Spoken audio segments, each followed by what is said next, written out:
સુરતના બારડોલી તાલુકાના સાકરી ટિમ્બરવાના દાતા શ્રી લાલુભાઈ ચૌધરી દ્વારા બારડોલીના સાકરી ટિમ્બરવા ગામ ખાતે સરકારી પ્રાથમિક શાળામાં બાળકોને 151 જેટલી થાળીઓનું વિતરણ કર્યું અને શિક્ષકોને કપડાં તેમજ આંબા કલમ જેવા વૃક્ષારોપણનો કાર્યક્રમ હાથ ધરવામાં આવ્યો હતો. લાલુભાઈ ચૌધરીના જણાવ્યા મુજબ 2005થી સાંઈબાબાના કૃપાથી ગરીબ લોકોની તેમજ અનાથ બાળકોને પોતાના સ્વખર્ચે લોકોને મદદ કરી રહ્યા છે અને લાલુભાઈ ચૌધરીએ ગુજરાત, મહારાષ્ટ્ર, યુપી, બિહાર, કર્ણાટક જેવા અન્ય રાજ્યોમાં પણ સાંઈબાબાના આશીર્વાદથી સાંઈબાબાના 98 જેટલા મંદિર બનાવી આપવાનું કામ કર્યું છે.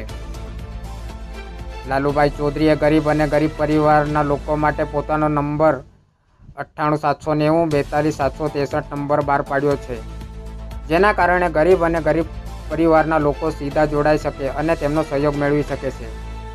મદદ માટે સદા તત્પર રહેનાર લાલુભાઈ ચૌધરી અને તેમના સાથી મમતાબેન ચૌધરી, સુરજીભાઈ ધીરુભાઈ પટેલ, નેહાબેન જોશી, સવિતાબેન પટેલ, મનોજભાઈ ચૌધરી, હિનાબેન ચૌધરી,